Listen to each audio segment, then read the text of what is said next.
Joseph Smith had a very unique heritage. As a young man, 14 to 15 years old, he was raised by a father that did not attend churches because his grandfather and his father's line came from believers that thought they could understand God better through the scriptures without ministers. They believed that ministers messed with the scriptures and turn things their own way, their own interpretation, but they believed through the Holy Ghost they could understand things as good, if not better, than the ministers did. But his mother was partial to the Methodist faith, and she attended church, and some of the children attended church with her. Joseph Smith started looking for the truth between 14 and 15 years old, and they had such, in upper state New York, they had such rivals, religious revivals, some Baptists, some Methodists. They talked about the Catholics and some Protestants. And so these two or three major groups of religionists pushed one way or the other, but Joseph Smith didn't know which way to go, so this pushed him into a direction of going out and finding for himself truth, which leads to uh, the first vision.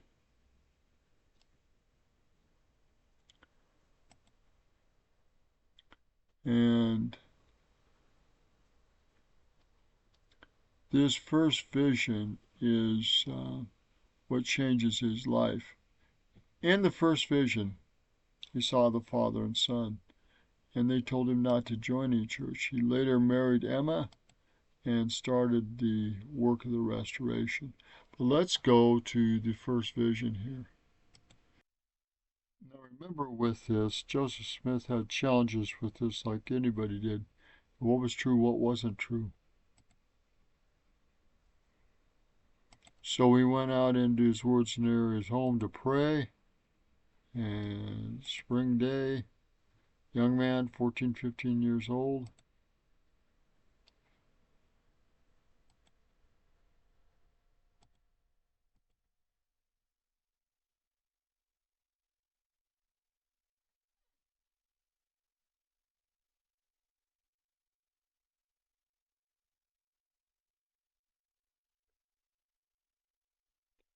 Now, in this edited version, what isn't shown is that the powers of darkness try to scare him and stop him from speaking and bind his tongue.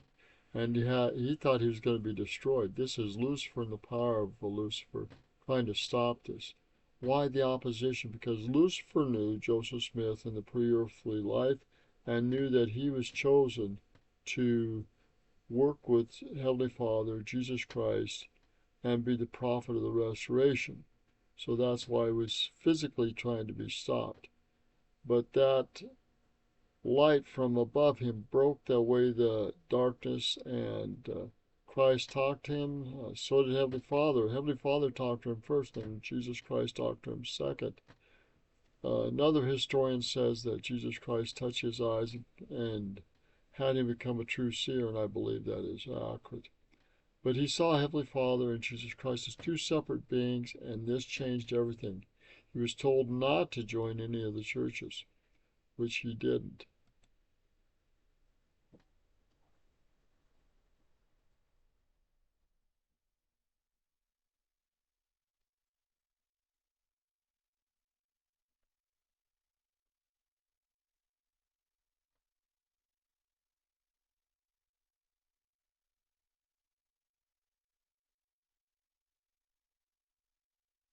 Again, that is, and there's several versions of this first vision. But when you compile them, they don't conflict. There's different parts that he told to different audiences, but they don't conflict. A lot of anti-Mormons want to make a big thing about it, but it's not. You remember different parts of it at different times, and you tailor that to different audiences. So just remember, he saw the Father and the Son, and they told him to join no other churches, which he didn't, and was later called and visited by other prophets and other apostles. This is a great video on priesthood and priesthood authority. Joseph Smith knew that he needed priesthood authority not only to be baptized, but to receive the ordinances himself. He found that out in the Book of Mormon translation. He had visitations for 4 years or longer with Moroni. He had visitations with Peter, James, and John, John the Baptist, Moses, Elijah, Elias, in the Kirkland Temple. He had other revelations given to him about Adam, Enoch, Noah, Moses, Abraham, and other great prophets. He had understanding given to him about Heavenly Father and Jesus Christ through revelations and visions. So Joseph Smith received a lot of information. He received the revelations in the Doctrine and Covenants. He received the power to translate the Book of Mormon. Actually, that's more of a revelatory thing too. And he also received revelations on Pearl of Great Price, Book of Moses, and Book of Abraham. And not only that, but he received power to translate the Old and New Testament, and that's called the Joseph Smith translation. And there's 2 great volumes and works done on that. So Joseph Smith was a great revelator, a great prophet, and he received many revelations at many different times. And I don't believe his work is done, but you can look at this video too.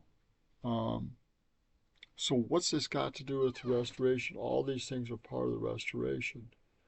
But one of the most important things is to understand that he now received the authority to do all these things from different beings, but that he was commanded to restore and do these things by Jesus Christ, and was under the authority and charge of Jesus Christ. So the question is, do you believe that Joseph Smith received this calling from God? Was he visited by God the Father and Jesus Christ? Was he visited by these other angels and heavenly beings? Because if he was, then these things are not only true and accurate and powerful, but it changes and challenges us to step up to these new revelations. These patterns are not unlike the Old Testament. I mean, how many prophets do you have in the Old Testament that received different revelations and recorded those? Clear back to Genesis forward, from Adam forward, Noah, Abraham, Enoch, Moses, all these individuals, Malachi. And then you look at what Jesus Christ received and what was recorded, and that's not complete either. Then you look at the Book of Mormon and the prophets there and what was recorded there, much more smooth, much more concise, much more fluid gospel teachings on faith, repentance, baptism, and the ordinances there, sacrament, baptism, and so forth. Then you look at the Pearl of Great Price, the dealings with Moses and God, the dealings with Abraham and God. And it doesn't end there. Look at the current dealings with God through his modern prophets and apostles, from President Nelson back to Joseph Smith. Is there a line of authority? Is there continual revelations? We believe so. So let's go back to Jesus Christ and this pattern, this biblical pattern. We'll close this off with the risen Lord appearing to the apostles. Now remember, the apostles knew that Christ was gone. They knew that he was not in the tomb. But what surprised them is that he comes back and appears to the apostles and talks to them. So this is a great video on that.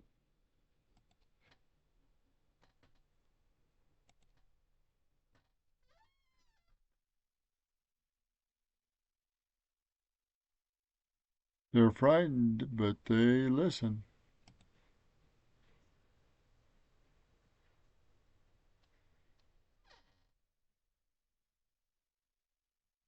Remember, this is foreshadowing the second coming of Jesus Christ.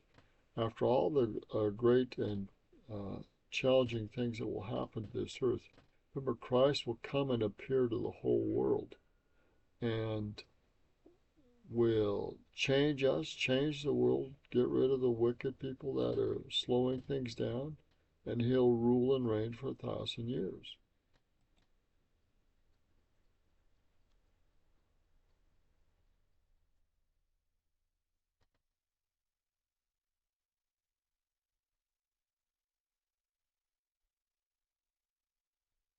Now, this just didn't happen to the apostles and prophets here on this New Testament, but it happened in the Book of Mormon, and we're going to go there too. So again, this earthquake, storm, or whatnot, fires, floods, in the Book of Mormon, Christ appears to them after this great darkness. Things clear up, and he appears to them, but they don't recognize his voice at first. Later they do. Let's go.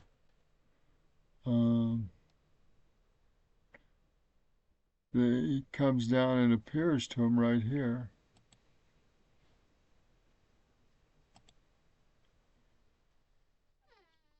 Stands in their midst and has them come to him. So yeah, pretty powerful. And this is the Book of Mormon.